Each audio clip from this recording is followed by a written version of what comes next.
பொடி மசாலா ஐட்டம்லாம் நல்லா வறுத்து சுத்தமா நம்ம வீட்டுக்கு எப்படி செய்வோம் அதே மாதிரி நாங்க செஞ்சு எல்லாருக்கும் கொடுத்துட்டு இருக்கிறோம். நம்மளே வீட்டுல கெமிக்கல் எதுவுமே இல்லாம இயற்கையான ஒரு சோப்பு. ரெடிமேட் இட்லி மாவு. Without idli, there is no chutney. முருங்கை பொடி, பிரண்டை பொடி, 500 சர்க்கரை இருந்தாலும் நார்மலுக்கு 100க்கு 100 கொண்டு வர்ற சர்க்கரை கண்ட்ரோல் பவுடர், நிறைய சத்துக்கள் நிறைந்த சத்து மாவு, செட்டிநாட்டு பிரியாணி மசாலா, பருப்பு பொடி, கருவேப்பிலை இட்லி பொடி, செட்டிநாட்டு சாம்பார் தூள், ரசப்பொடி, மாங்காய் ஊறுகாய், 12 விதமான மூலிகையை சேர்த்து காய்ச்சி எடுத்த ஹேர் ஆயில், ஆவார அரப்பு பொடி. இந்த பொருள் எல்லாம் உங்களுக்கு வேணும்னா கீழே இருக்கிற வாட்ஸ்அப் நம்பருக்கு கேட்டு வாங்கிக்கோங்க.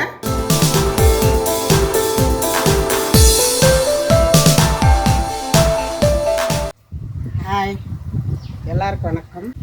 இன்றைக்கி நம்ம வீடியோவில் என்ன பார்க்க போகிறோம் அப்படின்னு பார்த்தீங்கன்னா, இதாவது இந்த கிராமத்துலலாம் நிறைய இந்த காய் சும்மாவே சாதாரணமாகவே முளைச்சி காய் காய்ச்சி கிடக்கும். அந்த காலத்துலலாம் இதை பறித்து நாங்கள் நிறைய செஞ்சு சாப்பிட்ருக்குறோம். ரொம்ப நல்லது கூட உடம்புக்கு. இந்த சக்கரைக்காரங்களுக்குலாம் ரொம்ப நல்லது. இது என்னென்னு கேட்டிங்கன்னா குமுட்டிக்காய். இதுக்கு வந்து நிறைய பேர் இருக்குது. மிதுக்கங்காய், மிதுக்கவத்தல், இந்த மாதிரி என்ன நிறைய சொல்லிகிட்டே போகலாம். பார்க்குறதுக்கு வந்து சின்னதாக தரப்பூசணி பழம் இருக்குது பார்த்தீங்களா, நிறைய இருக்கும், ஆனால் சின்னதாக இருக்கும். இதை வந்து நிறைய நம்ம வந்து மருத்துவத்துக்கு பயன்படுத்துவாங்க. தலையில் வந்து பொடுகு இருக்குது, இல்லை முடி கொட்டுது, நல்லா அடர்த்தியாக வரல, ஏதாவது பிம்பிள் இருக்குது அப்படிங்கிறவங்களாம் இதை வந்து நல்லா அரைச்சி பேஸ்ட் மாதிரி அரைச்சி சோறு வடித்த தண்ணி அதில் ஊற்றி நல்லா கலக்கி தலையில் வச்சு தேய்ச்சி 1 மணி நேரம் அப்படியே வச்சுருந்து குளித்தாங்கன்னா, ஒரு 2-3 நாளைக்கு அந்த மாதிரி செஞ்சு குளிச்சிங்கன்னா அந்த பொடுகு கொட்டுறதெல்லாம் போயிடும். ஏதாவது அரிப்பு, சிரங்கு இந்த மாதிரி எல்லாம் இருந்ததுன்னா போயிடும். நுரை வராது ரொம்ப, ஆனால் நல்லது உடம்புக்கு, தலைக்கு நல்லது, நல்லா குளிர்ச்சியாக இருக்கும். இது வந்து இன்றைக்கி வந்து வத்தல் தான் நான் செய்ய போகிறேன்.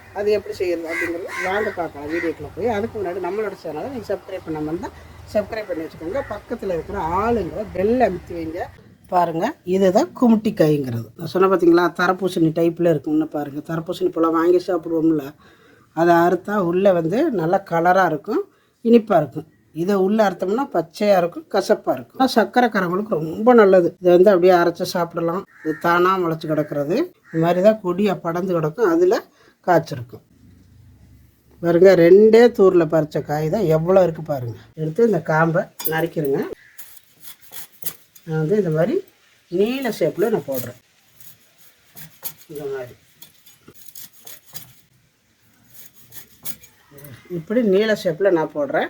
நீங்கள் வந்து ரவுண்டாக கூட போட்டுக்கலாம். ஒரு இந்த மாதிரி ரவுண்டாக போடுறதுனால போட்டுக்கலாம். இப்படி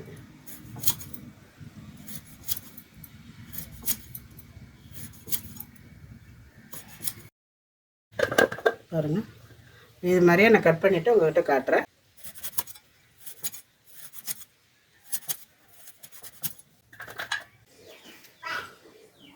இப்போ பாருங்கள், நம்ம எல்லாமே வெட்டி எடுத்தாச்சு.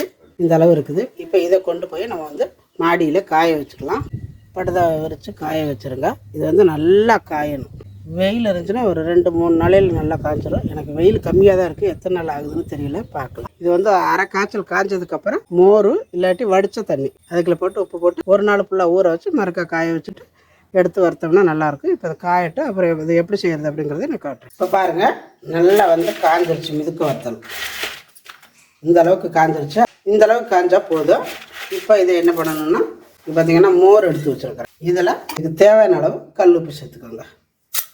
ஏன்னா நம்ம ஃபஸ்ட்டில் எதுவுமே போடலை, சும்மா தான் வெட்டி காய போட்டோம். இப்போ இந்த மோரில் கல் உப்பு போட்டு நல்லா கலக்கி விட்ருங்க.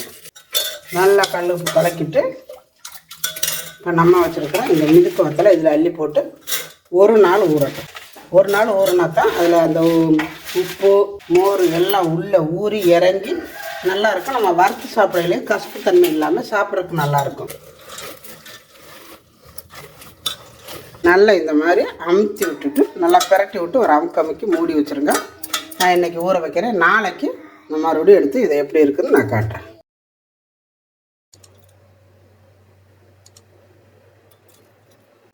பாருங்கள், நல்லா இந்த மாதிரி அந்த மோரெல்லாம் இழுத்துட்டு இப்படி இருக்குது. கொஞ்சம் கூட மோர் இல்லை பாருங்க, கொஞ்சம் கூட மோர் இல்லை.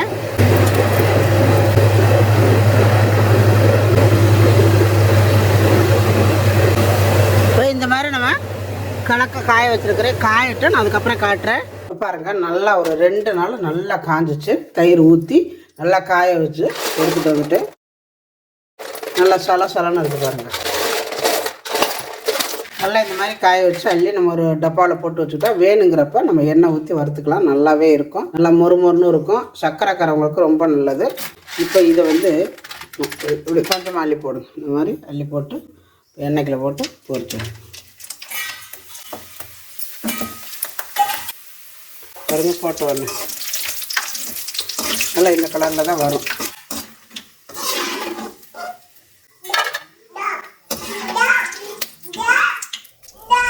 ஏன்டா போட்டு பொரிச்சு சாப்பிட்டீங்கன்னா நல்லாயிருக்கும்.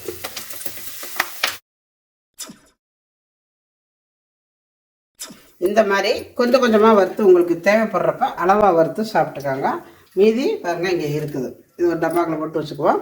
இப்போ கஞ்சிக்கு நாங்கள் சாப்பிட்றதுக்கு வறுத்து வச்சுருக்கிறோம். செம்மையாக, அதாவது நல்லா மொறுன்னு இருக்குது பாருங்க. பாருங்கள், எங்கள் வீட்டுக்கு சாப்பிட்றாங்க. நல்லா மொறுன்னு நல்லா இருக்குது. இதே மாதிரி நீங்களும் அதாவது மிதுக்க வத்தல் கிடச்சிச்சின்னா நான் செஞ்ச மாதிரி செஞ்சு பாருங்கள். செஞ்சு பார்த்துட்டு எப்படி வந்துச்சு அப்படிங்கிறத கமெண்ட்டில் சொல்லுங்கள். இந்த வீடியோ பிடிச்சிருந்தா லைக் பண்ணுங்கள், ஷேர் பண்ணுங்கள். செட்டிநாடு சமையலுக்கு சப்ஸ்கிரைப் பண்ணுங்கள். நன்றி, வாழ்க வளமுடன். இந்த ஒன்று எடுத்து கடிச்சா பாருங்க, மொறுன்னு கசப்பே இல்லைங்க. ரொம்ப கசப்பு தெரியாது. நம்ம தயிரில் ஊற்றுனதுனால நல்லாயிருக்கு.